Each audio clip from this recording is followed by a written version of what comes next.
And we are now recording, so action. Great. All right. Shabbat Shalom, everyone. Shabbat Shalom. I'd like to welcome you to my B'nai Mitzvah and thank you for tuning in to celebrate with me and putting in effort to be here. This experience with Judaism Your Way has been incredible and has taught me a lot about who I am as a Jew. Today, I would like to share all of that with you so that hopefully you will also feel enlightened. B'nai Mitzvah is a coming-of-age ceremony that signifies moving from childhood to adulthood. The B'nai Mitzvah recognizes that change and seeks to take something that might have been challenging and frustrating and make it into something worth rejoicing. For me, this B'nai Mitzvah has been a journey of stepping into leadership and taking control of my own learning. You will hear background noise. There's some right now. My role here today is to lead you through this entire experience and show you what I have learned. So good morning, everybody. Shabbat Shalom. My name is Rabbi Karen Aviv, and I'm on the rabbinic team at Judaism Your Way. And I just briefly want to share with you how amazing it has been to work with Maya and her family and watch her change and step into leadership, to be able to lead this entire ceremony. It's just been profound, and I couldn't be prouder of her. Maya, tell us kind of the roadmap of where we're going with the service. All right, so today we are going to start with Pazukei de Zimra, which are blessings and prayers to warm us up and get us ready and pumped for the Torah service, which is the spotlight of the B'nai Mitzvah today. And I know that some people watching have probably never been to a B'nai Mitzvah and aren't familiar with how it works and even what the Torah is. So just quick, the Torah is what Christianity calls the Old Testament. It's basically the Jewish Bible. And we will also be providing kavanahs, or short teachings of different prayers and blessings, as well as transliterations for those of you who have never attended a B'nai Mitzvah before. I will also be using a different start to each blessing, so instead of the traditional Baruch Atah Adonai Eloheinu Melech HaOlam, I decided to use a different blessing formula because, one, it's gender neutral instead of masculine, and the language used in it is much more of a collective we instead of big guy in the sky, which personally is not my thing. If that's yours, it's completely fine. So now this is how the new start goes. So it's Nevarech, Et Ein Chachayim, Ruach HaOlam, and again, that will be in every transliteration. Or if you want, you can just say the traditional Baruch Atah Adonai. I'd also like to thank my teacher and Rabbi Karen Aviv for helping me prepare, and my parents for putting me in this program and setting up this B'nai Mitzvah. I'd also like to thank my grandparents for tuning in to the dress rehearsal on Thursday and genuinely putting in a lot of enthusiasm and support throughout this entire process. Finally, I would like to ask you all to please join with me in prayer, even if you are on mute, and direct your attention to me, which you kind of have. It's such an honor to be here, and I hope that you all enjoy the ceremony. So we're going to kick off the B'nai Mitzvah this morning with a song called Hine Matov. It's from a book called Psalms, which is a Greek word. The Hebrew word is Tehillim, and it means yay or praise poetry. And Maya's going to lead us in Hine Matov, call and response. So Maya, you're on for the call, and I'll sing the response. All right, so Hine Matov, first of all, is about rejoicing in the company of others and in the company of our loved ones. We as human beings are connected to each other through ways we are not really sure of. This prayer is especially important in times like these, so please join with me in bringing ourselves together again and putting the broken pieces of our community into one whole unit. So, again, this is call and response. So, Hine Matov Umanai. Hine Matov Umanayim, Shevet Achim Gam Yachad. Shevet Achim Gam Yachad. Hine Matov Umanayim. Hine Matov Umanayim, Shevet Achim Gam Yachad. Shevet Achim Gam Yachad. Hine Matov Shevet Achim Gam Yachad. הנה מה טוב, שבת אחים גם יחד. הנה מה טוב ומה נעים, הנה מה טוב ומה נעים, שבת אחים גם יחד. שבת אחים גם יחד. All right, thank you. And now we're going to call Mama. And then I will read a poem, so go ahead. It doesn't have to be the blue iris. It could be weeds in a vacant lot or a few small stones. Just pay attention. Then patch a few words together and don't try to make them elaborate. This isn't a contest, but the doorway into things, and the silence in which another voice may speak. All right. Amen. Amen. So Maya is going to receive a talit, which is a Jewish prayer shawl, from both of her parents. So a talit, again, is a traditional article of clothing of Jews.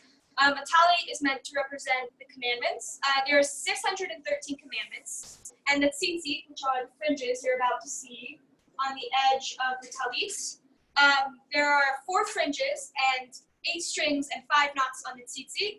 And this has the numerical value of 613, the very same number. You cannot receive a talit unless you have come of age, and it is another sign of moving into adulthood. It is meant to bring you closer to God while at the same time providing you a personal place in which to pray. It is a symbol of spirituality for many Jews. For me, a talit represents our connection to the past because my parents and grandparents and people across the world who I have never met wear a talit just like I do.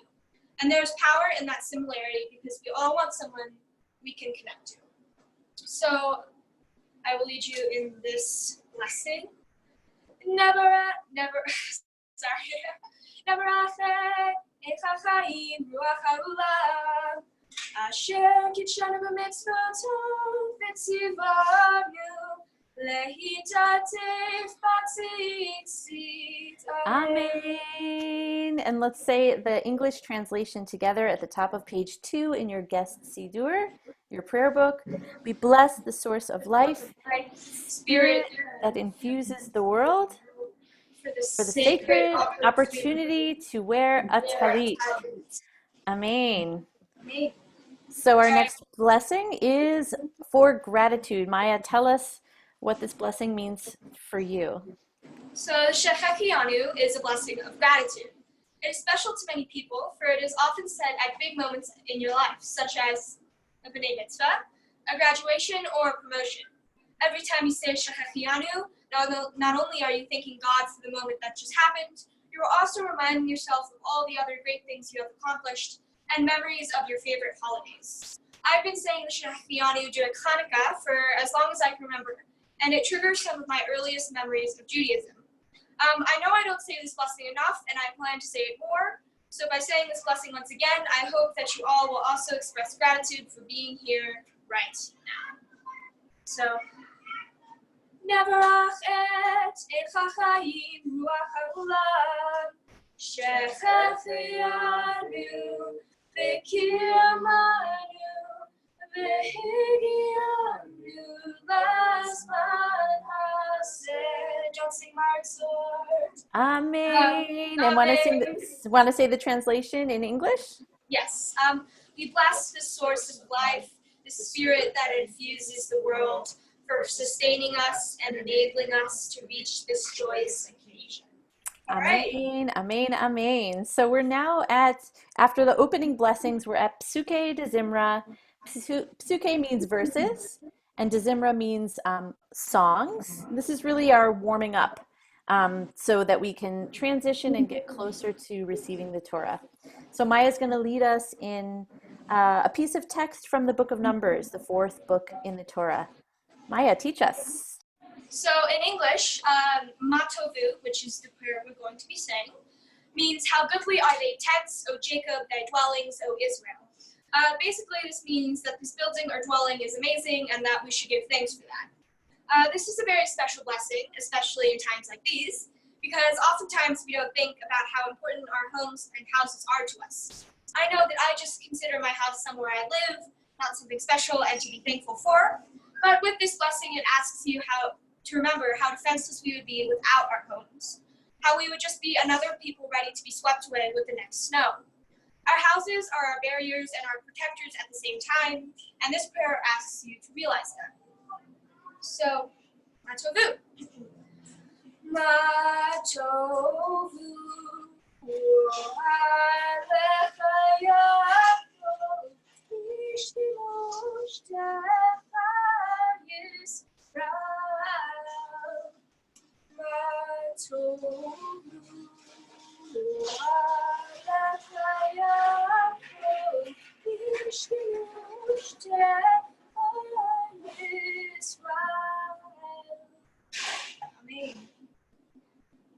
Beautiful. Thank you, Maya.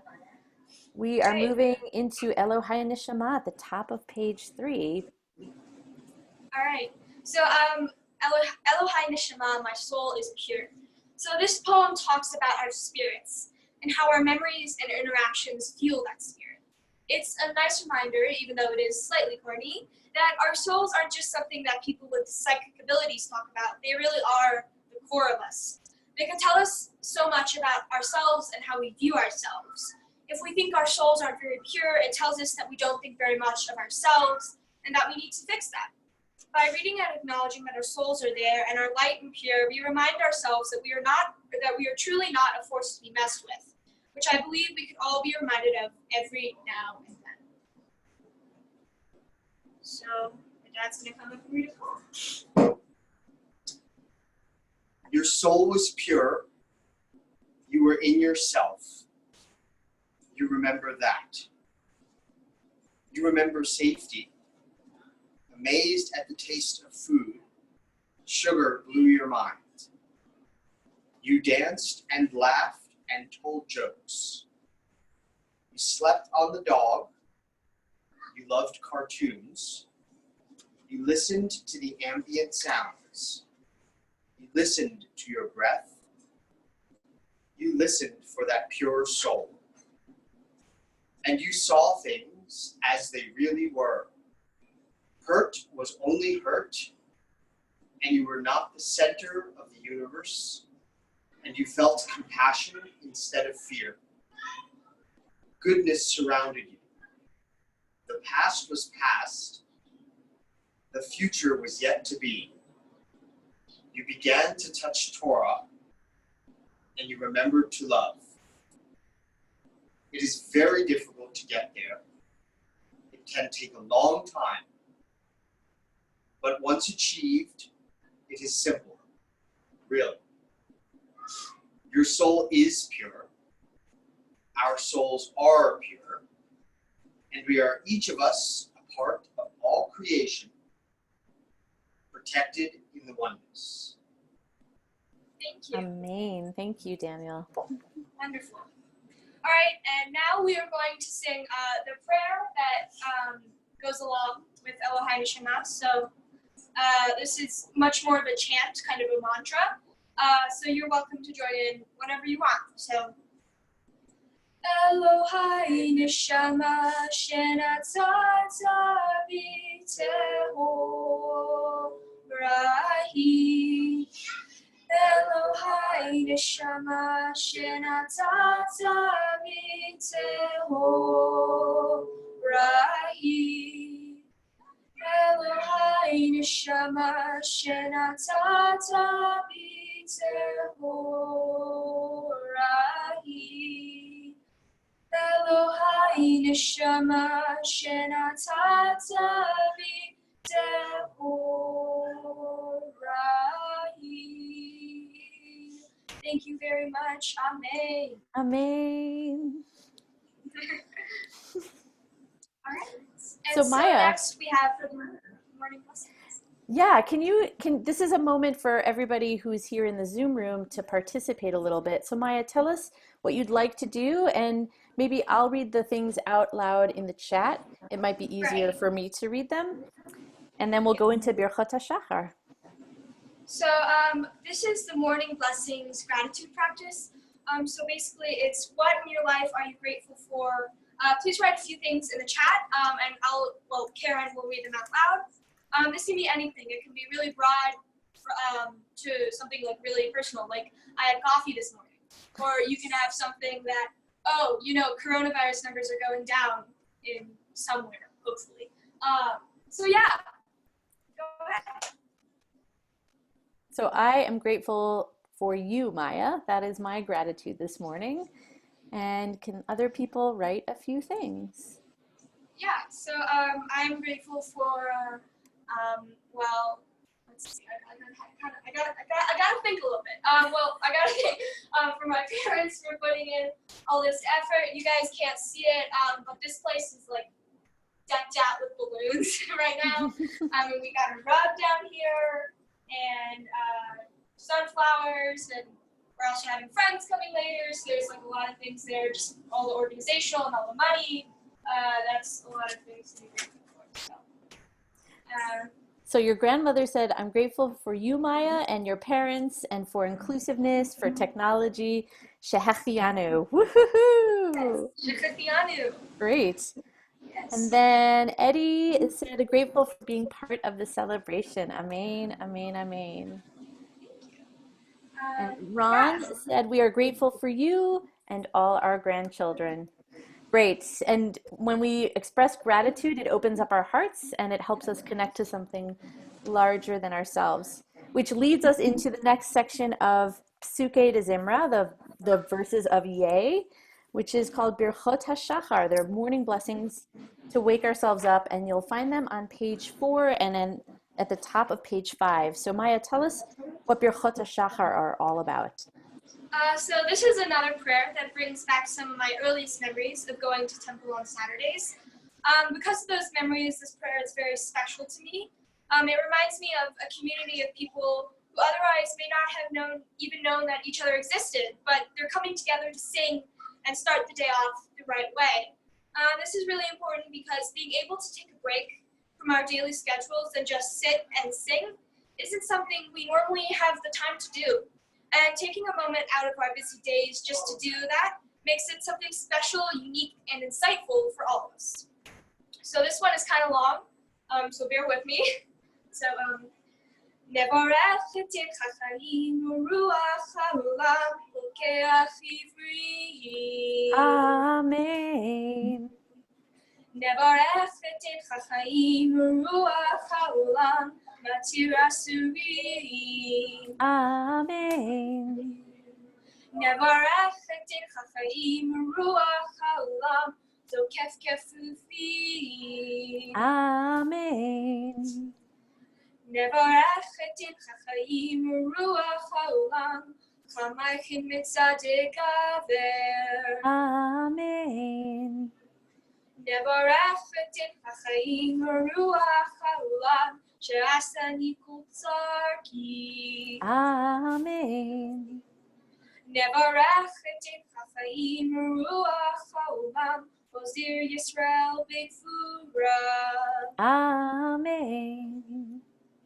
Nevarech et chachayim uruach haolam she'asani b'churi. Amen. Nevarech et chachayim uruach haolam she'asani Yisrael. Amen. Nevarech et chachayim uruach haolam hanoti li aref koach. Amen. We're going to continue on with some more gratitude. And I think Yuko and Daniel are going to be reading this psalm that is on the top or the middle of page 5 in your guest Siddur. And Maya's going to teach us what you think this poem is about. So this poem, again, is this is another one about spirituality. In our everyday lives, we tend to hustle and bustle and work, but never stop because we have so much more important things to do. This poem is asking you to live with attention, to stop for a few moments and notice the things you were too busy to notice. It's hard to do, but once you manage to do it, you realize how withdrawn and stuck in your own world you've been, and how much more interesting everything is when you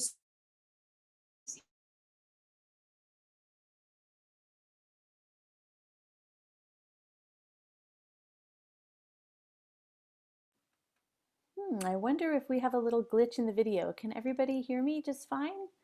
You can. Okay. So let's see.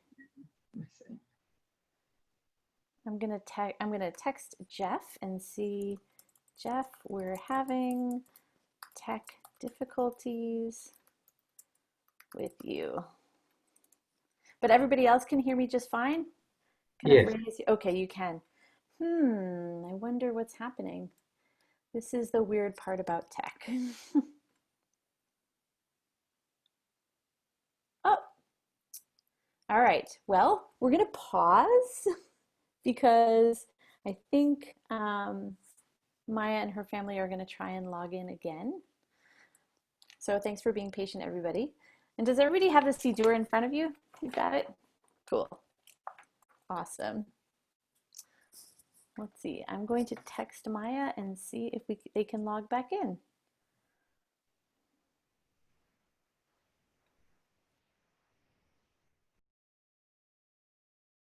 I'm going to pause the recording as well. Hold on. But we are going to move on to Esa and I, which is Psalm 121. I lift my eyes up to the mountains. And this is actually one of my favorite prayers, so yeah. So this prayer is called Esa and I. It's about the mountains and pays homage to where we are today and the beautiful view of the Rocky Mountains. Currently, you can't see them, but they are there, and they are very pretty. So personally, the mountains have always been a special, significant place for me. They are a getaway from all the crowded beaches and cities. The mountains are a place for me to relax and really enjoy myself. As a result, I felt a need to spotlight them in my B'nai Mitzvah, so I've put this prayer in here to symbolize that important place in my life. So,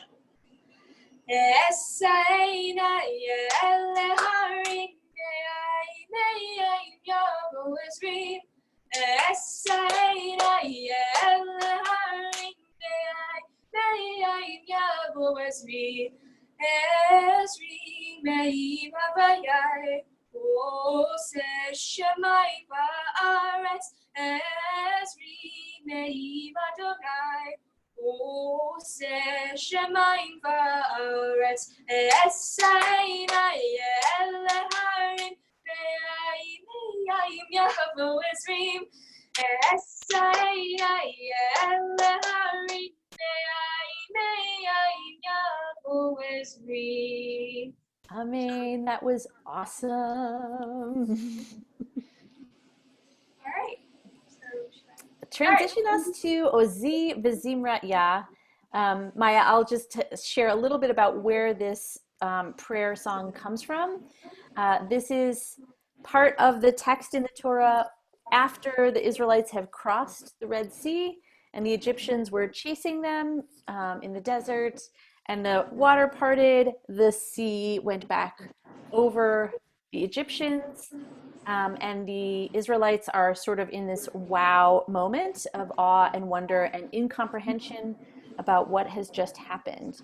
And so we think of Ozi V'Zimrat Yah as both fear and freedom. All right, thank you, Karen. So this blessing is about using your strength to push through fear.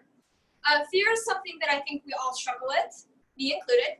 As a naturally anxious and fearful person, I find that I'm almost always afraid of something, whether that be, challenging like the regular, like the status quo, or getting a bad grade on a test.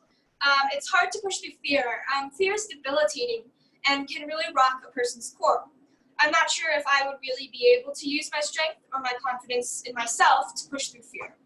I mean, I push through fear every day, but that's because I have to, because unless I want to get left behind, I don't have another option except to keep on chugging along. This prayer is an interesting one for me because it's a hope or a dream for another life, where the world isn't as corrupt as it is now, where strength is always the one that prevails over fear. This might be why I was so drawn to this prayer, because I'm a poet and a writer, so of course I'm a dreamer. And this prayer is about a dream that people would like to turn into reality. And that's kind of cool, even if it is a little cheesy. So, this one, I believe, is also a call and response. Ohozi, Ohozi, V'zimradya, Zimradya,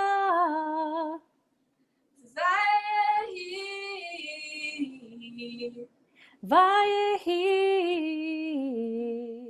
V'shua, Lishua, Ohozi, Ohozi, V'zimradya, Zimradya, Vayehi, Vayehi, V'shua, Lishua, Ohozi,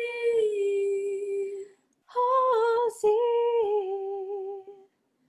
V'zimradya, Vizimradya, Vayehi, Vayehi, V'shua. Lishua. Thank you. Amen. All right. So next up we have the Shema and blessings. So we're going to, well, if you'd like to say a little bit about the Shema. Sure. So the Baruch Hu is on the middle of page 6, and it is really the call to connection and community. It's where we come together, we stand if you're able, and the idea about standing for the Baruch Hu is that the word levarech, which means to bless, and Baruch Hu and Baruch, they're all related. It's about blessing, but it also means to bend at the knee. So the choreography about Baruch Hu is about blessing and bending at the knee for each word that relates to blessing. It's sort of a gesture of connection and also humility when we bend.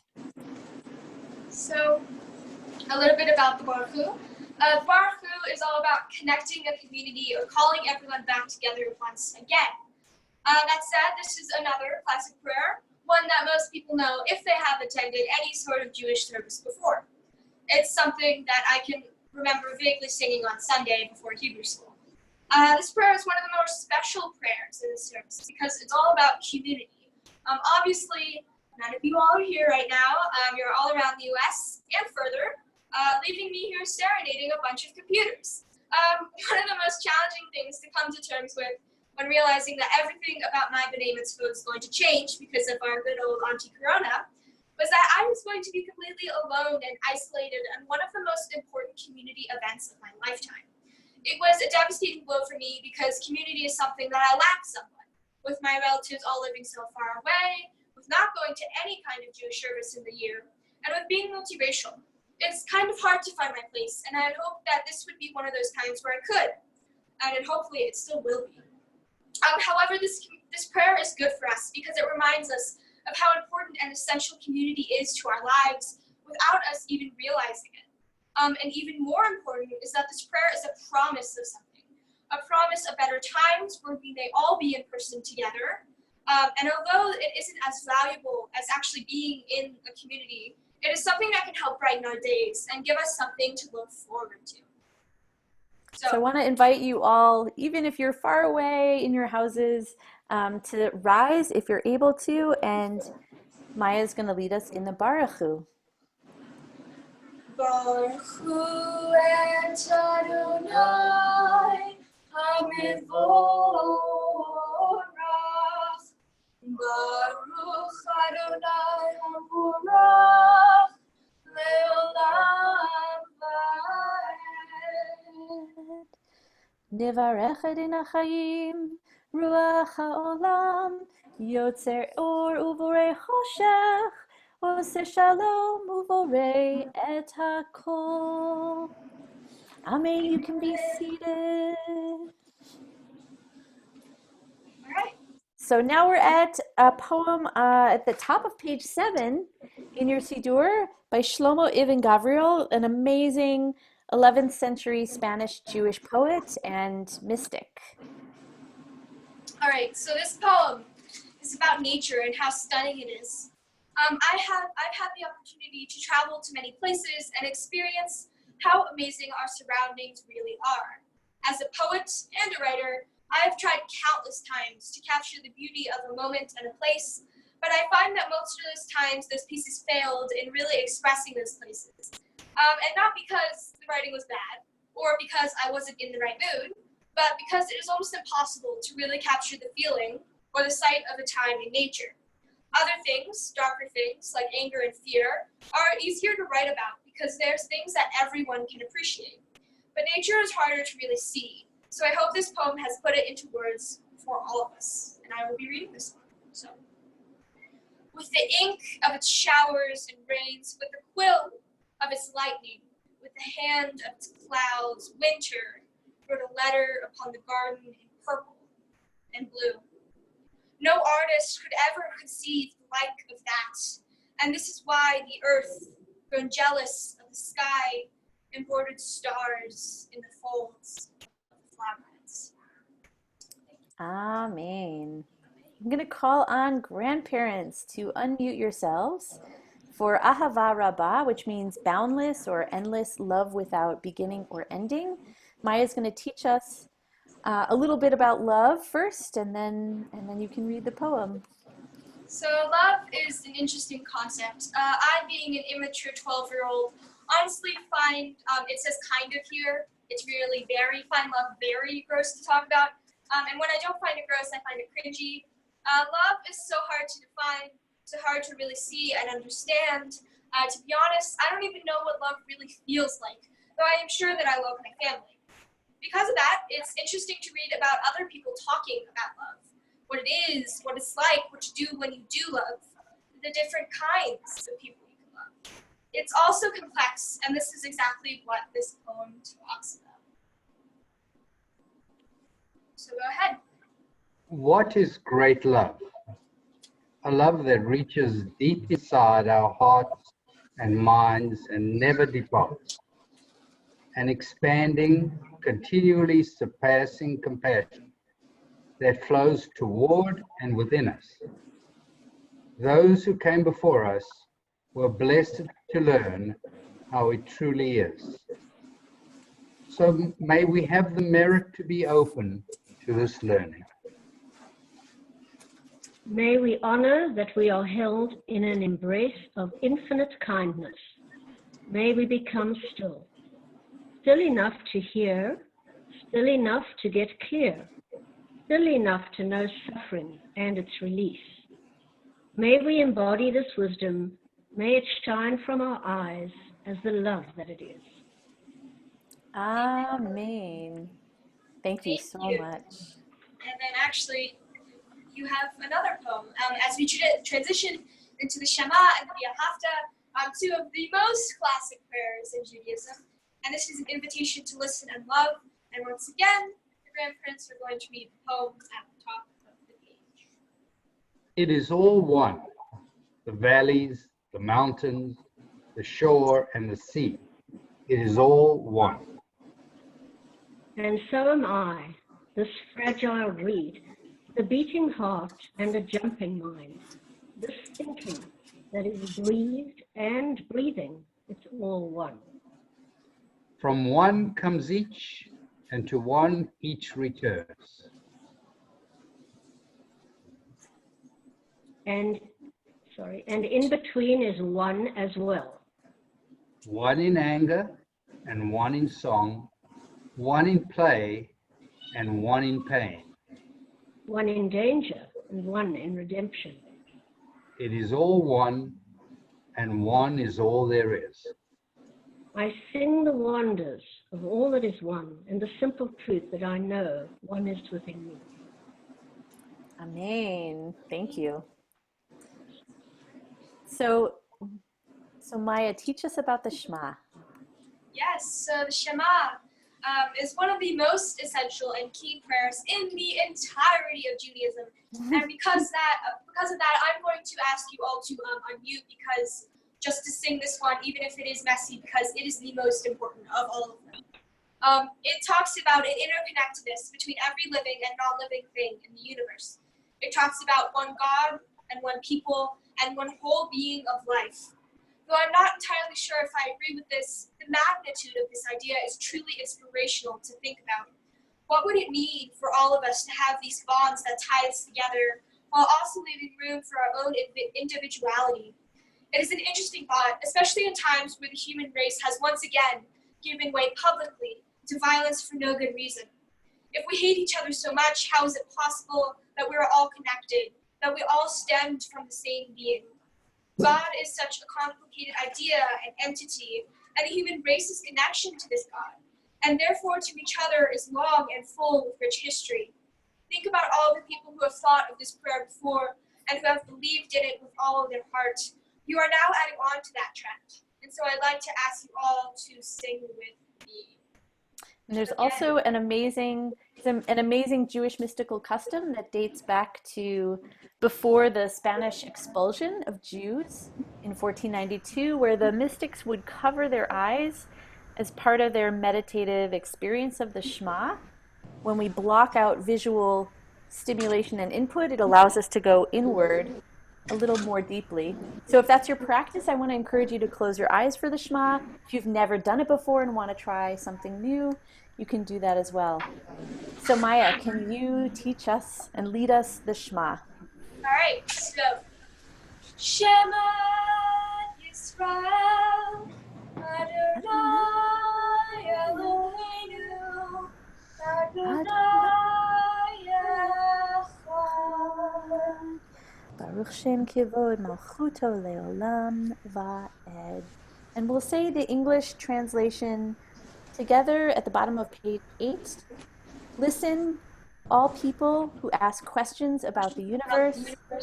The The source source of all life is an unfolding process, and everything is connected to oneness. All right, Amen. so next we have the Hafta. My dad's gonna come up. So the Hafta is a prayer that is about loving life, loving God, and binding ourselves to both of those things. Most people don't know this, but the Hafta is actually a continuation of the Shema, and therefore carries some of the same principles. This is another staple prayer of Judaism, one that most Jews know. Since this prayer is about loving God and creating a connection between Him and ourselves, instead of ourselves and other people, the Via Hafta further carries the message of interconnection. This message is not stressed once, but twice in just a regular service, not to mention dozens of times throughout the Torah and various biblical books. Whoever created Judaism obviously wants us to know and remember that we were all once just humans, with our own personalities and perspectives, until circumstance and environment changed that. Until we became enemies, or until we forgot what it was once like. There's a line from the book Little Prince, I love that, the movie's really good too, that states this: all grown-ups were once children, but only few of them remember it. Remember it is what it says, and it's true with this as well. All enemies were once people, but none of them remember that. Memory is tricky and finicky, but still extremely important. This prayer helps spark my memory, and I hope it will help spark yours as well. So, ready? ואהבת את אדוני אלוהיך בכל לבבך ובכל נפשך ובכל מאודיך, והיו הדברים האלה אשר אנוכי מצווך היום על לבביך, ושיננתם לבניך ודיברת בם, ושיתך בביתך ובלכתך בדרך, ובשוכבך ובקומך, ושרתם לאות על ידיך, והיו לטוטפות בין עיניך, וכתבתם על מזוזות ביתך ובשעריך.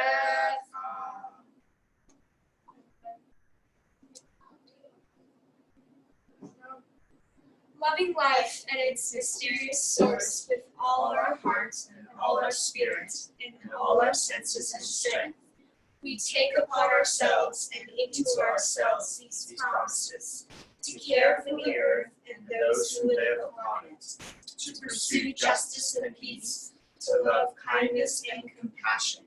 We will teach this to our children throughout the passage of the day, as well as in our homes, and as we go on our journeys, from the time we rise until we fall asleep.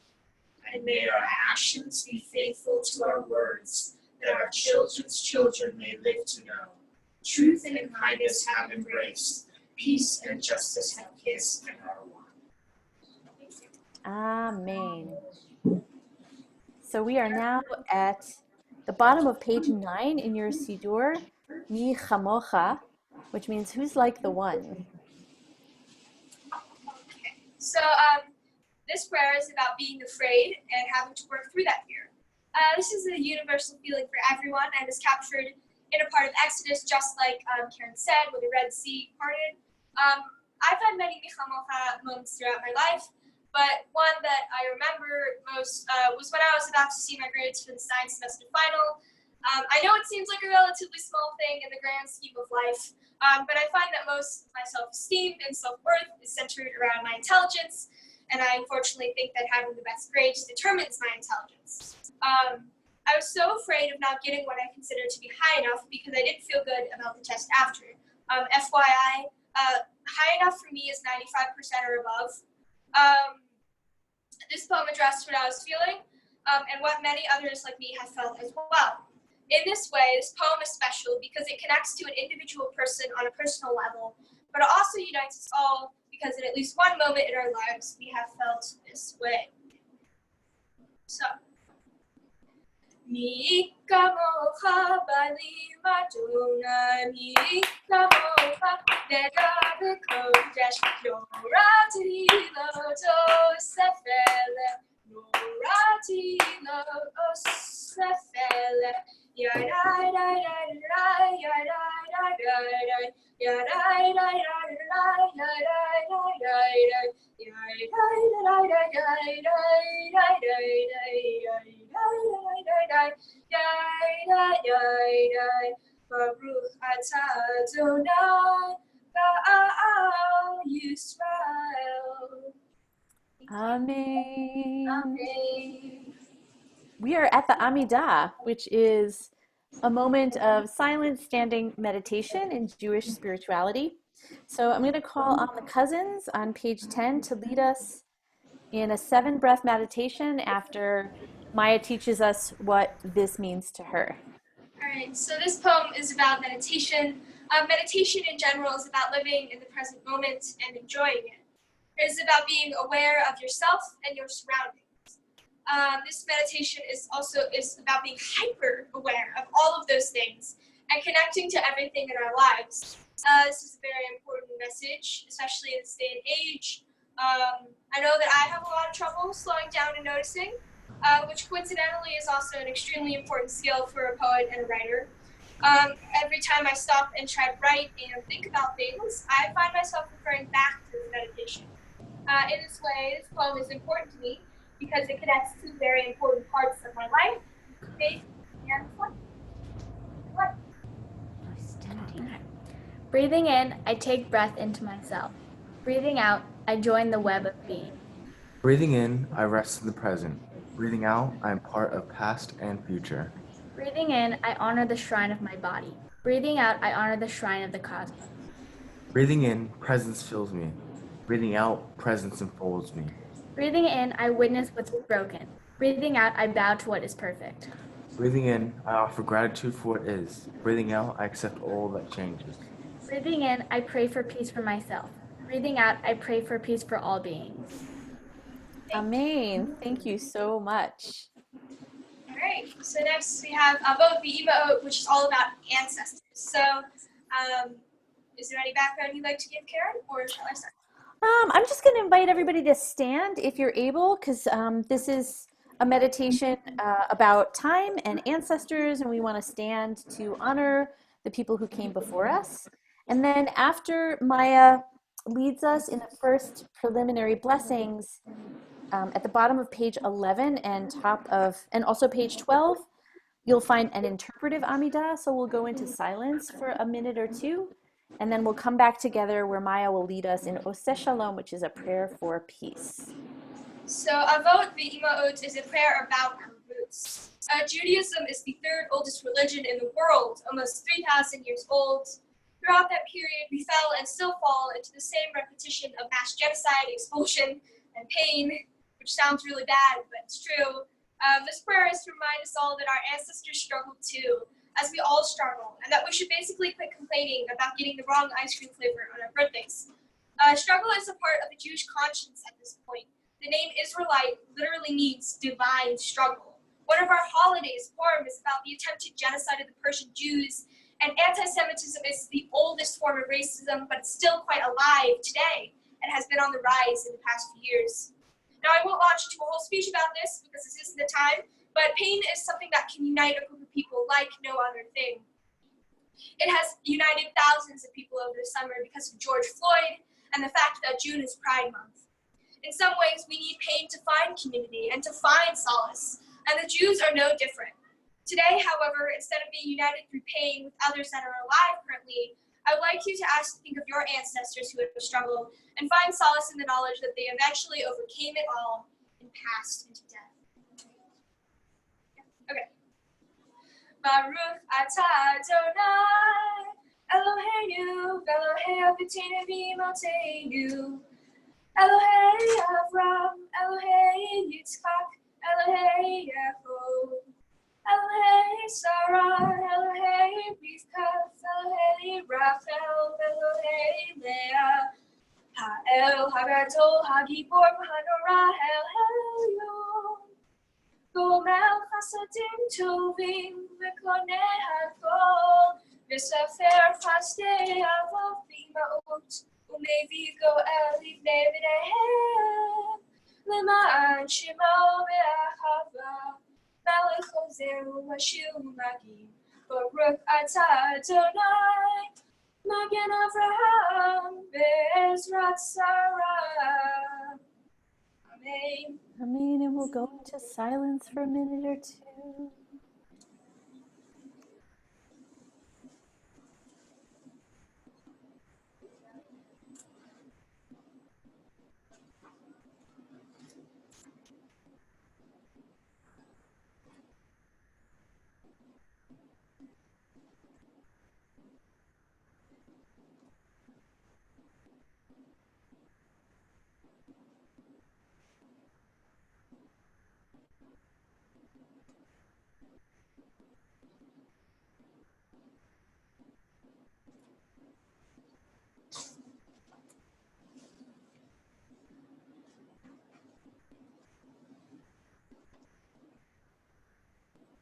I'm at the bottom of page 12 and the top of page 13 before we go into Oseh Shalom. Bless all of us with transcendence from the light that illuminates. Bless all of us with immersion in the awesome connection. Adonai Echad, with compassion for all who are in pain or who cause pain. Bless us with the peace of wholeness, that we may have decent and happy lives and help others to do the same. Maya, want to lead us in Oseh Shalom? Now, this is Oseh Shalom, hoping for peace. Worldwide, peace is something that we lack most, and the thing we crave for the most as well. I mean, wouldn't it be nice to wake up one morning and not see any new shootings, bombings, hate comments, other not nice things? Peace is so hard to even think of or truly grasp the meaning of. I think it's even harder to create and nearly impossible to maintain. Violence is so much easier. It's so much easier just to pull a trigger with the flick of a finger than to sit down and actually talk civilly to someone who represents things that you don't like.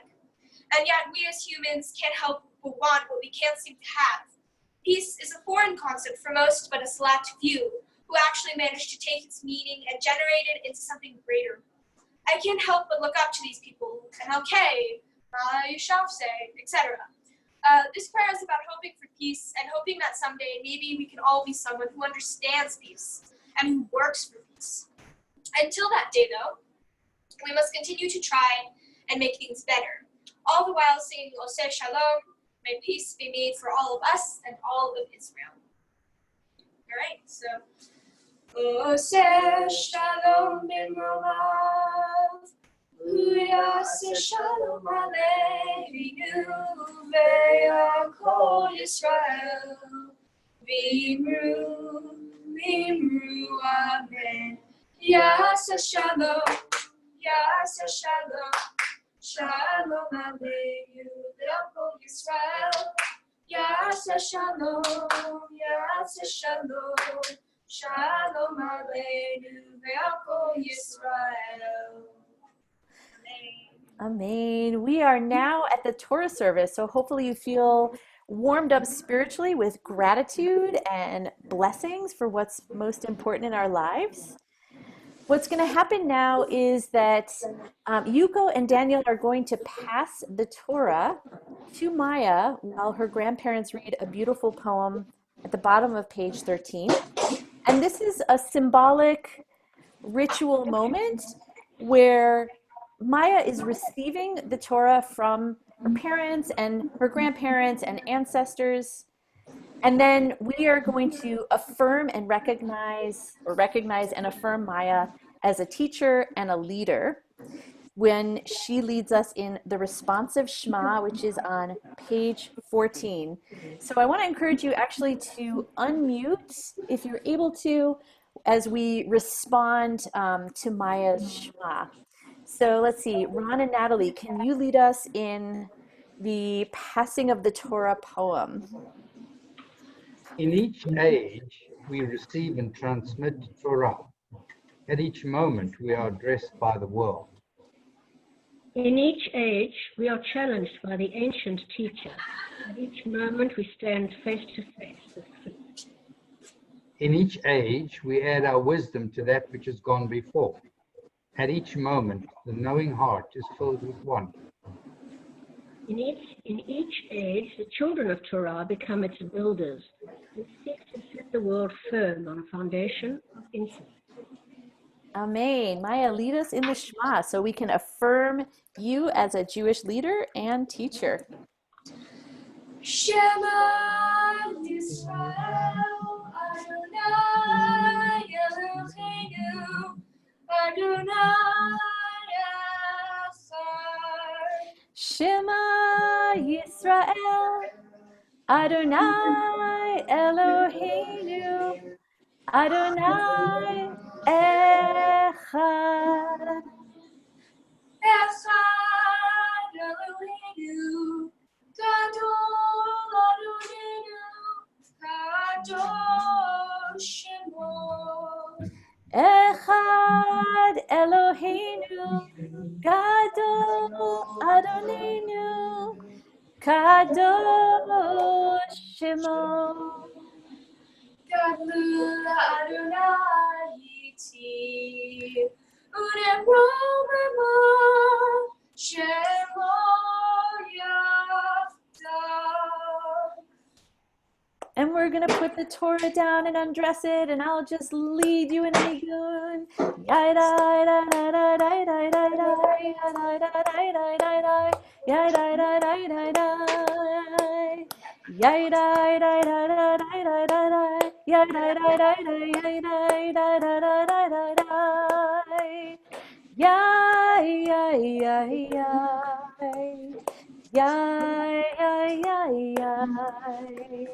Yay, yay, yay, yay, yay, yay, yay, yay, yay, yay. All right. Okay, Maya, lead us and teach us, what is your Torah portion all about? All right. So this is the best part. I'm excited. Okay.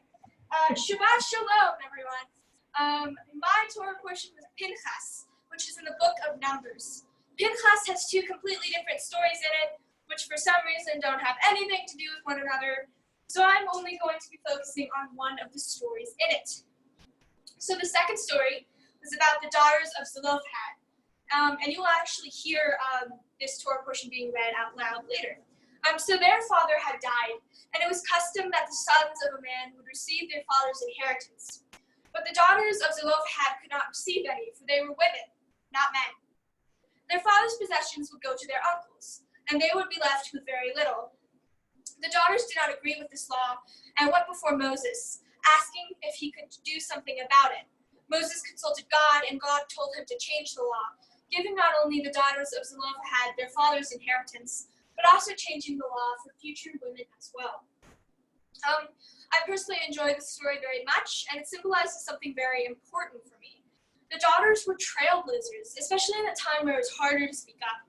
They showed that people, especially people in positions of power, cough, cough, Trump, cough, cough, make mistakes and bad judgments. The system always has flaws, and the daughters of Zelophehad proved that.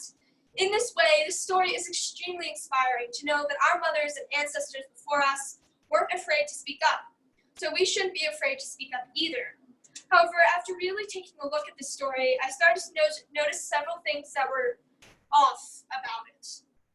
For one, how is it that it took this long for someone to take action and step up to this law? Had generations of women before simply gone along with this law, even if they knew it was unfair? But more importantly, what about the law itself? This law was made by God, who then told Moses about it, who then enforced the law. But regardless, this law was made by God. So if God made this law, then what does that say about God? How can this all-powerful, good, right ruler make a law that is such a blatant, obvious disregard of basic human rights?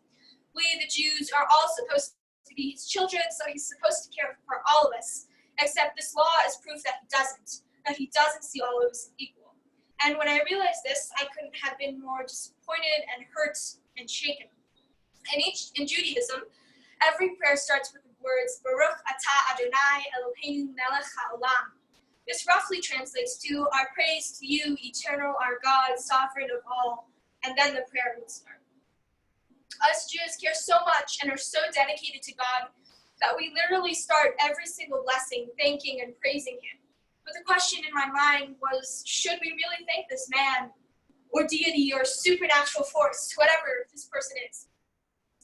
This isn't the only instance in the Torah where law sounds inhumane, sexist, ageist, or just downright disgusting.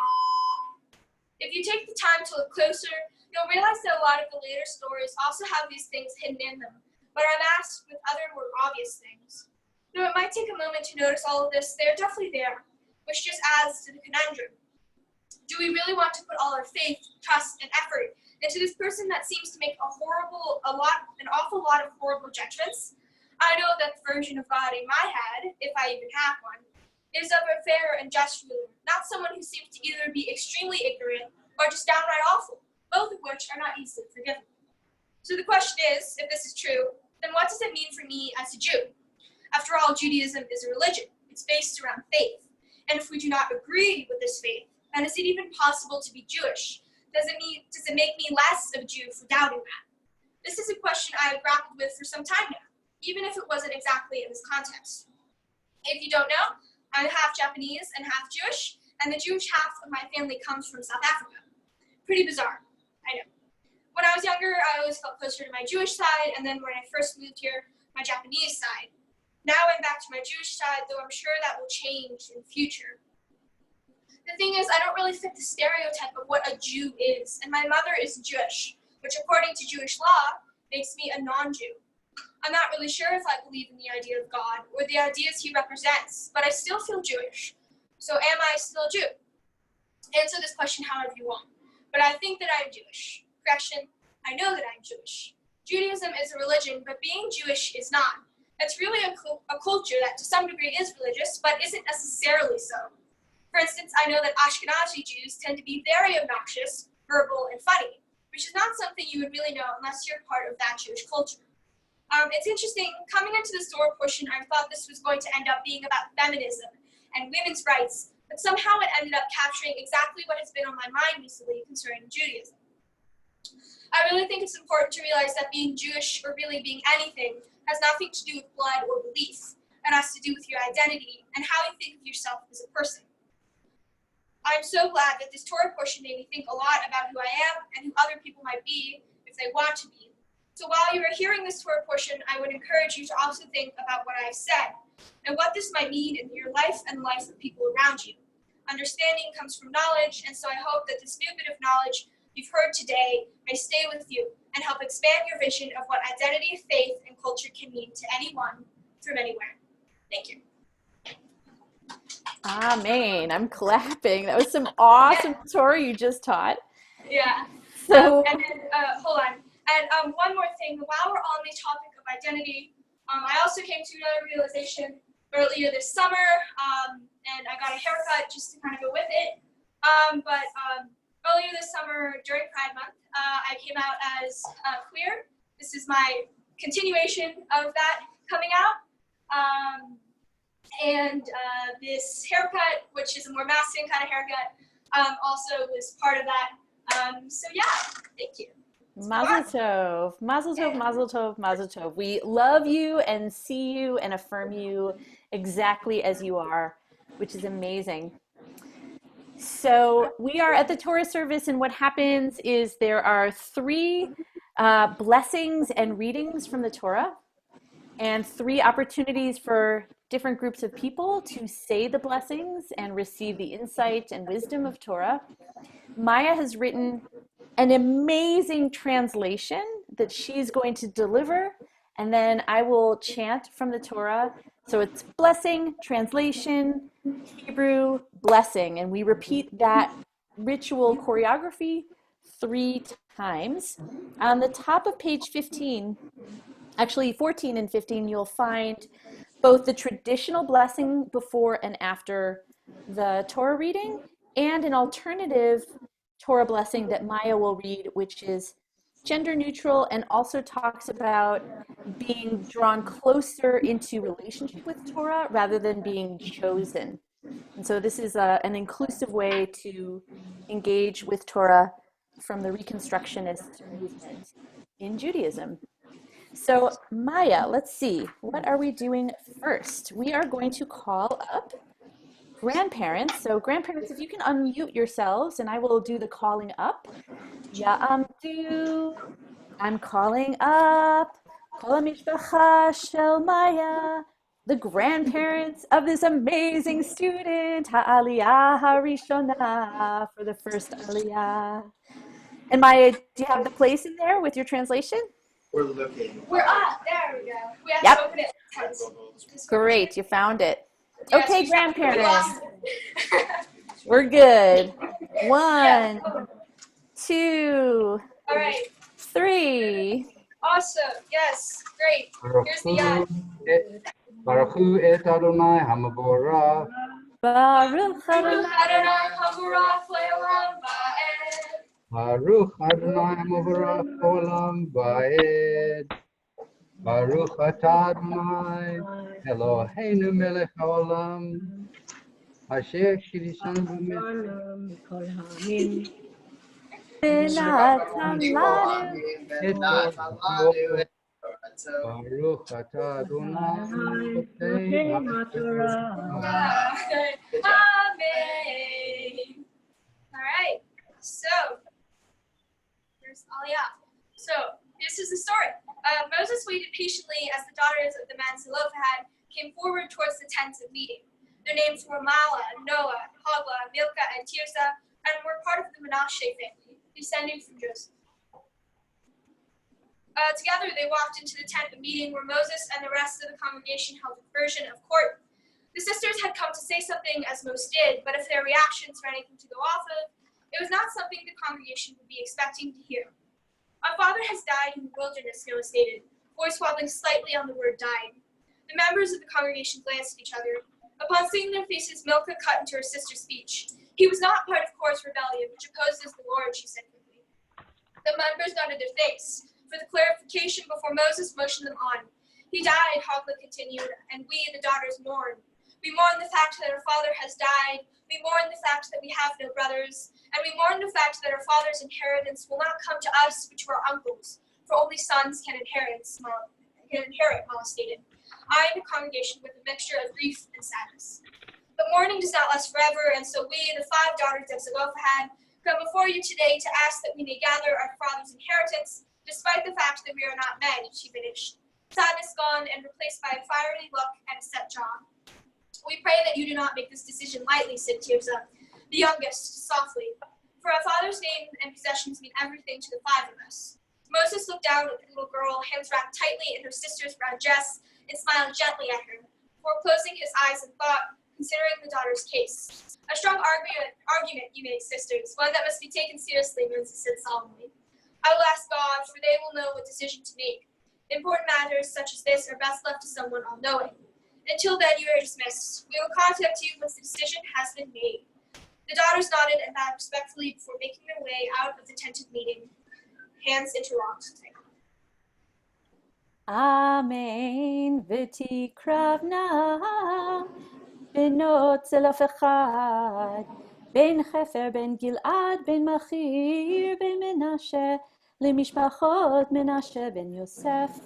ואלה שמות בנותיו, מחלה, נועה, וחוגלה ומילכה ותרצה, ותידנה לפני משה, ולפני אלעזר הכהן, ולפני הנשיאים כל העדה, פתח אוהל מועד לאמור. אבינו מת במדבר, והוא לא היה בתוך העדה. הנועדים על אדוני בעדת קורח, כי בחטאו מת, ובנים לא היו לו. למה יגרשם אבינו מתוך משפחתו? כי אין לו בן. תנה לנו אחוזה בתוך אחי אבינו. And grandparents, can you say the closing blessing? Baruch atah Adonai, Eloheinu melech haolam, asher natan lanu Torah emet, v'chayei olam v'tavkinu. Baruch atah Adonai, notei haTorah. Amen. Thank you. I'm so sorry. There's very loud pop music playing right now, so I can't really focus. It's okay, Maya, because we can't really hear it that well. Keep going. Okay. You're Yes, next. I would keep going. So for the second aliyah, I'm going to call up Daniel Ya'amdu, calling up Daniel ben Ruvain ben Netanya for ha'aliyah ha'shemit. And Yuko. Actually, Yuko, you're not coming up. All right, Daniel, it is your turn to say the blessing over the Torah. Baruch Adonai HaBarach. Baruch Adonai HaBarach Le'olam Baruch Adonai HaBarach Le'olam Va'ed. Baruch atah Adonai Eloheinu melech haolam, asher bachar banu mikol ha'amim v'natan lanu et Torato. Baruch atah Adonai notei haTorah. Amen. All right. Moses knelt at the altar, voice low, speaking slowly. The daughters of Zelophehad came to me today. They asked to inherit their father's possessions, despite the fact that they were women. God remained silent, waiting for Moses to finish. They also asked that you consider this decision carefully, for they care greatly for their father. God nodded. And what say you to that? God asked Moses. Moses looked up, pausing a moment and stumbling over his words at God's question. I say he stopped, gathering his thoughts together and remembering what he had thought in the tent meeting. I say that they should inherit their father's possessions. They deserve the same treatment as others. God contemplated Moses' words carefully before opening their mouths to speak. The daughter's case is just and true, as are their reasons for it. God continued. Give them their father's possessions and inheritance, just as they would have received if they were men.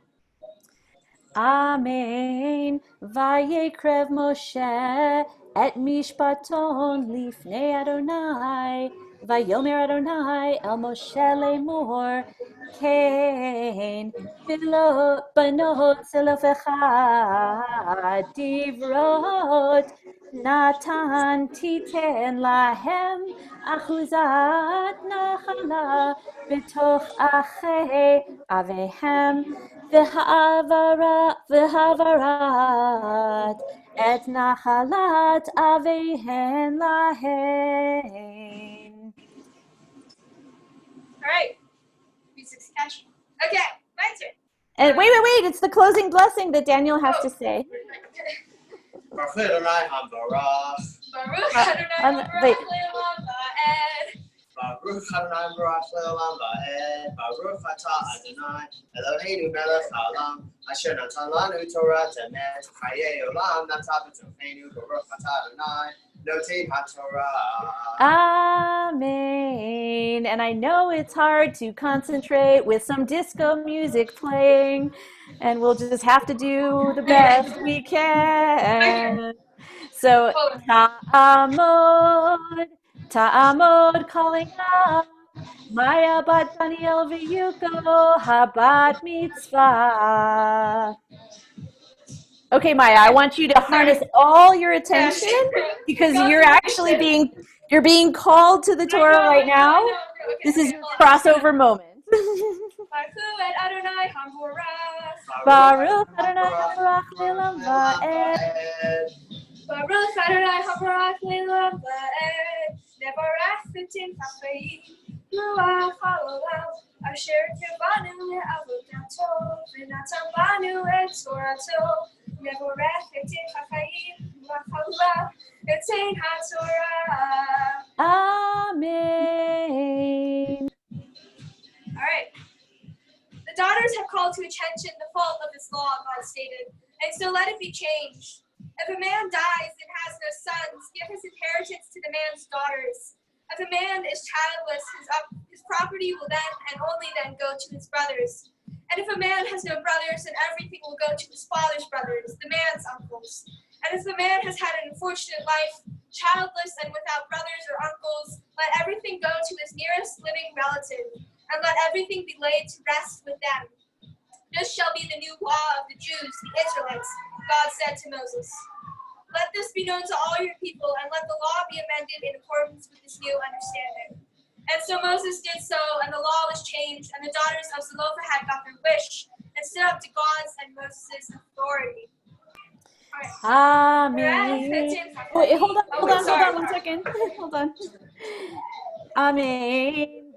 Israel tidaber lemor ish yamut v'uvein ein lo v'havartem et nachalato levito v'im ein lo bat und tatem et anachalato leach echav v'im ein lo achim und tatem et nachalato leache aviv v'im ein Achim le'aviv untatem et nachalato lish'ero hakaro elav mimishpachato leyarash oto v'haita lifnei Yisrael lechukat mishpat kasher tziva Adonai et Moshe. All right, Okay, closing. Class. All right. Okay. Closing blessing. Closing blessing. Nevarach v'tim ha'chayim ruach ha'olam asher natan lanu torat emet v'chayei olam natan b'tzecheinu. Nevarach v'tim ha'chayim notein ha'torah. Amen. So Maya, you have officially become a B'nai Mitzvah. You have taught and led, and everything from here on out is just amazing, and it's icing on the cake. So what we're going to do right now is while the Torah is still open, we're going to offer a prayer for healing. There's a midrash, an interpretation that when the Torah is open, the heart of the world is wide open, and so we offer prayers for healing to people who need it. And Maya is going to teach us why this is important to her, despite the disco music. Why is it important that we should have a prayer for healing? Okay, so this one, so now of all the prayers in this ceremony, this one is probably one of the most currently important ones. After all, not only are we in the middle of a global pandemic, but we're also watching and participating in the George Floyd protests and the horrible and saddening issue of racism in our country. And that's not all. Currently, there are almost 40 active wars and conflicts going on in the world.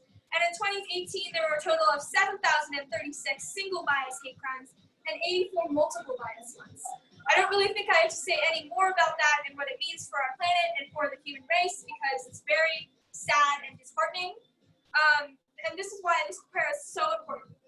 So now if you would please join with me in praying for healing across the nation and sending love and compassion to all of our LGBTQ+, Jewish, Black, Latinx, multiracial people, and any other minorities or people who are in need of healing. Thank you. So, let's see. So I'd like to ask you to write the names of people who you know, who you'd like to send healing to, and then I can read them out loud in the chat. I'm going to write a few as well. Let's see.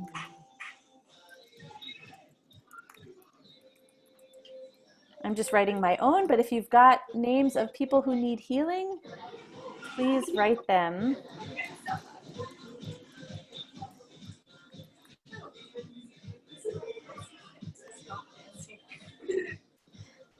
So Maya, we're not quite done yet, and I really want to encourage you. We're actually in a moment where people are talking about healing, not dancing, and I know it's super, super tough. I'm wondering if there's anybody in the space where you are right now who could ask a manager or somebody who is in charge of the music downstairs to just turn it off for another 20, 30 minutes, which would help us stay focused in holy, spiritual, sacred space. Yeah. What we're now going to do is we're going to lift the Torah. So Maya, this is a really important moment for you to show everybody what you just read from. But I want your dad to be there to help support you in lifting the Torah. I'm going to move this real quick because this thing is heavy. I don't know if you're going to be able to see it because we're raising it that way, which is away from you guys. So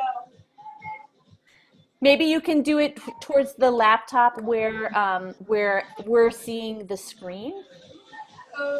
Just turn it the way you want. Okay. So yeah, whatever you want.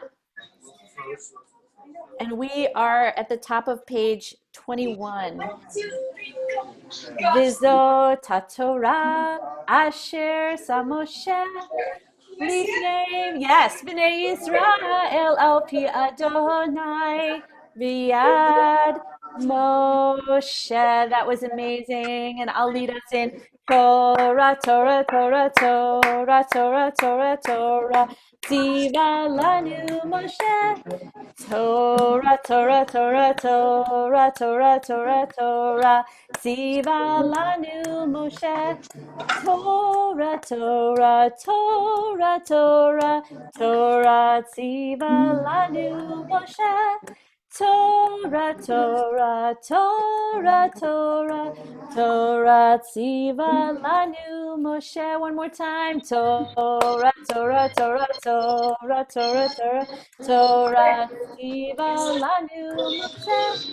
Torah, Torah, Torah, Torah, Torah, Torah, Torah, Tziva lanu Moshe. Torah, Torah, Torah, Torah, Torah, Tziva lanu Moshe. Torah, Torah, Torah, Torah, Torah, Tziva lanu Moshe.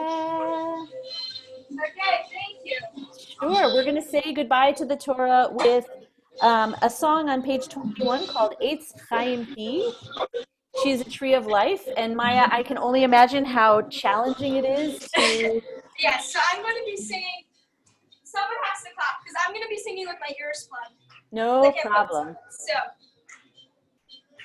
Eitz Chaim Hi lama chazikim b'mizmochecha me'ushar. Eitz Chaim Hi lama chazikim b'mizmochecha me'ushar. Shalom, shalom, shalom, shalom, shalom, shalom, shalom, shalom. Great. Wonderful. So we've said goodbye to the Torah, and now Maya's going to teach us about her Jewish journey and offer some gratitudes to important people who have helped her. Yes. All right. Can you all hear me? We can hear you. I think it's probably super duper loud where you are. Yeah, You okay. kind of hear the music, but try your best because we are Okay. heading to the finish line. Yes. Okay. So, being Jewish means to me is being Jewish means that I'm different but not odd, that I'm in a minority and an underdog but not alone, and that I'm a part of something bigger. It means challah and talking too loud and being guilty while also being me. It's having suffered without having even been born and having survived without ever being told to die. Being Jewish means that I'm me, it's a part of me, it's who I am, and I don't know where I'd be without it. I think throughout this entire B'nai Mitzvah has been identity and trying to find my place in this world and among my culture, something that I will continue to learn about and develop as I get older. Through preparing for this B'nai Mitzvah, I have kind of discovered a little bit of what Judaism does mean to me and how involved I can be in it without having to practice it in a certain way. Learning that has changed the way I view the world and my culture dramatically, and I'm really thankful for that. Anyway, I hope you've learned not only a little bit about Judaism and Jews, but also about what religion can mean to different people like myself, because I know that I learned so much during this past year. Thank you. So now we're going to transition into gratitudes. So I did write gratitudes for my parents, but they're very personal and very long, so I'm going to be giving that to them afterwards. But for Karen, you have one of the most vibrant personalities of any person I've ever met. You are full of a certain type of energy that just makes people gravitate towards you, and upon really getting to know you, those people know that they were right in choosing you as a friend or mentor. I know that's what happened to me. I've been astounded by how much effort you put into making sure that the B'nai Mitzvah class was not only prepared for this special day, but excited about it as well. You provided so many opportunities and options to where we could take our B'nai Mitzvahs and supported us all the way. You also did this while teaching a whole other class of students and continuing to work and organize other events for Judaism your way. Please know that you are appreciated and loved for all that you do and all the people you have touched. And then for Sessa, Guppy, Mima, Baba, and Gigi, those are my grandparents, thank you for loving me eternally and being open about that love. You are all so supportive and involved in the lives of those around you. I always look forward to seeing or talking to all of you as you are so kind in what you say to me and how excited you always are about what I do in life. Over the years, I've been fortunate enough to welcome you in the safe net you have always provided me with so that I can become the best version of myself. Sending love and thanks to every single person here. Thank you for listening to me talk for this long. Thank you for being here. So yeah. Mazel tov, Maya. So we're gonna now receive, I want you to just take a deep breath. Inhale and exhale, because now you just get to receive blessings and appreciations from people who love you dearly. You don't have any more teaching to do, which is awesome. I hope you can bask in all that you've accomplished. And I'm going to call on Nico to offer the poem by Dr. Seuss. Be who you are and say what you feel, because those who mind don't matter, and those who matter don't mind. Amen for that. Yuko and Daniel. There is inside you all the potential to be whatever you want to be, all of the energy to do whatever you want to do. Imagine yourself as you would like to be, doing what you want to do, and each day take one step towards your dream. And though at times it may seem too difficult to continue, hold on to your dream. One morning you will awake to find that you are the person you dreamed of, doing what you wanted to do, simply because you have the courage to believe in your potential and hold on to your dream. Amen, amen, amen. Thank you. I'm going to call on your grandfather to read this poem called Allow. Allow. There's no controlling life. Try corralling a lightning bolt containing a tornado. Dam a stream and it will create a new channel. Resist and the tide will sweep you off your feet. Allow, and grace will carry you to higher ground. The only safety lies in letting it all in, the wild and the wheat, fear, fantasies, failures, and success. When loss rips off the doors of the heart, or sadness veils your vision with despair, practice becomes simply bearing the truth. In the choice to let go of your known way of being, the whole world is revealed to your new eye. Thank you so much. I'm going to call on Sienna to offer the short quote by Albert Einstein. There are only two ways to live your life. One is as though nothing is a miracle. The other is as though everything is a miracle. Amen to that. And I'm going to call on your grandmother to offer this beautiful blessing by Maya Bernstein.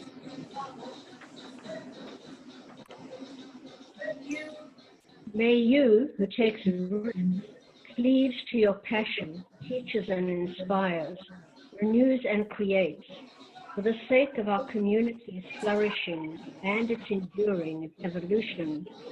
Be blessed on your journey, be illuminated and inspired, be supported and kept whole. Amen. Thank you for that.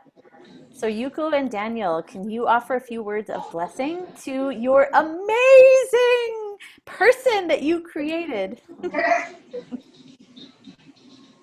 Maya, we are so proud of you for taking on the challenging task of exploring your identity. We know that it's not an easy task to honor different aspects of your complex self and how they relate to the people around you. You have done such an amazing job, and we look forward to supporting you as you continue on this road. Just remember, the process is just as important as the outcome, so don't forget to give yourself hugs as you go through your journey. Amen. Thank you.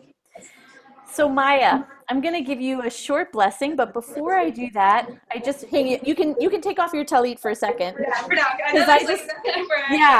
Because I just want to share with you that that you are an extraordinary person, and I want to just share with everyone here that there was a particular moment in the past year in our class together where you you kind of like practiced a very early draft of your Torah talk. And I remember my mouth being open, kind of on the floor, sort of dazzled by your intelligence and your questioning and your passion. And after you finished grabbing that Torah talk, it was silent in the classroom for like a minute. Do you remember that? And then everybody kind of broke out clapping, like, wow! And it was just an incredible moment where I really saw the luminosity of your soul and your spirit just shining so brightly. And so my blessing for you is that may you continue to learn and grow and see life as an adventure with endless possibility. And may you always have people in your life that you can trust and lean on. Friends, teachers, mentors, and your family. And may you know already that you have a strong sense of self. You have a strong community here, all the people who love you. And may you have the ability to know that you are part of the interconnection and the interdependence of all living things. So now I want you to put your talit on your head and have your parents stand behind you. This is the priestly blessing that comes from the book of Numbers, which you just read from. This is where a teacher gives a blessing to a student because the student has demonstrated that you're a teacher now. So thank you, Maya, for being my teacher this past year. It has been profound, and I'm so grateful to you. I want to ask everybody to do this with your hands if you can. This is the traditional kind of way that Jewish people and our loved ones have blessed one another. I call it kind of the divine rabbinic shazam coming through your fingers to bless Maya. And I'm going to read the blessing in Hebrew. Yivarechecha Adonai v'yishmerecha. Ken Yehi Ratzon, may the source of life bless you and protect you.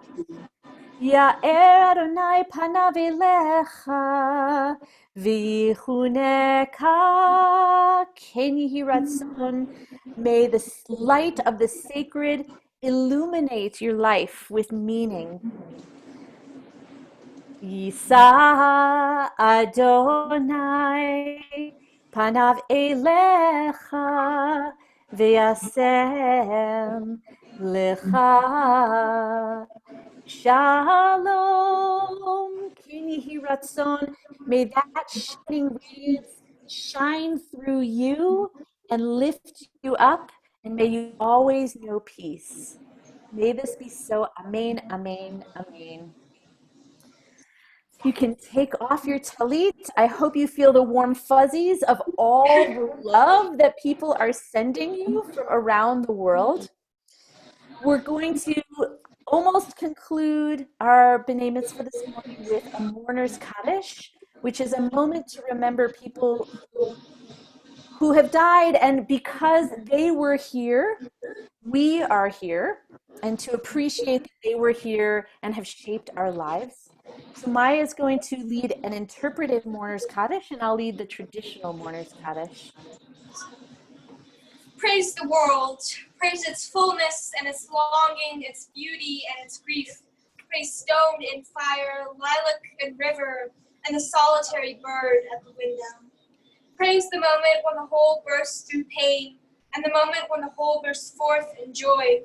Praise the dying breath, beauty with all your breath, and praising, see the beauty of the world is your own. Amen. Amen. So I want everybody who, if you are thinking of somebody who has passed on, to really call up your memories of that person and to hold the soul and the life of that person in your heart. And I will lead us in Mourner's Kaddish. Yitkadal Yitkadash Shemei Rabbah. Be'alma divrach yirutei v'yamlich malchutei v'chayechon uvyomechon uv'chayei dechol beit Yisrael ba'agala uvizman kariv v'imru amen. Yehei shmei Rabba mevorach leolam omei omaya. Yitbarach v'yishtabach v'yitpa'ar v'yitroman v'yitnaseh v'yithadar v'yitale v'yitalal shmei dekudsha brichu. Le'ele kol birchata v'shirata tushbechata v'nechemata ta'amiran v'alma v'imru amen. Yehei shlama rabba min shemaya v'chayim aleinu v'al kol Yisrael v'imru amen. Oseh shalom b'mromav hu ya'aseh shalom aleinu v'al kol Yisrael v'al kol yoshvei tevel, all living beings on earth, v'imru amen. May the memories that we carry with us of people whose lives have influenced us, may that be a blessing for all of us. So we are about to congratulate Maya. Maya, how do you feel? I feel good. I'm Good. Yeah. Pretty amazing. I hope that you feel incredibly proud of your effort. So it's a custom to end a B'nai Mitzvah by throwing candy or flowers or something sweet at the student who has become a teacher. They're confetti popping me. Okay, so I'm going to count on 3, and you'll see Maya get pelted with something. I want everybody to unmute because we're going to have a cacophony of voices, and we'll sing Siman Tov U'Mazel Tov. Doesn't matter if it's delayed, it's just joyous noise to congratulate you. So on the count of 3, 1, 2, 3, go! Siman Tov and Mazel Tov and Mazel Tov and Siman Tov, Siman Tov and Mazel Tov and Mazel Tov and Siman Tov, Siman Tov and Mazel Tov and Mazel Tov and Siman.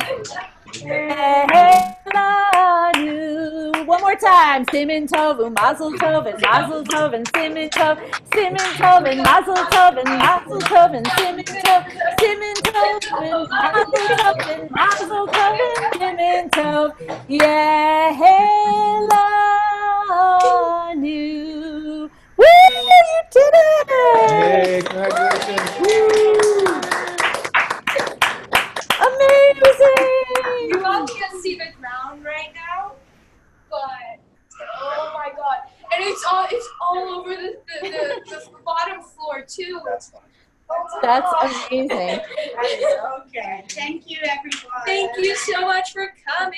Thank you everyone for being here. It's been such a pleasure to create sacred space with all of you. Thank All right. you. Take Bye. care. Bye. Bye everyone. Be well. Woo! And Maya, I will call you on Monday to congratulate you in person. Bye everyone.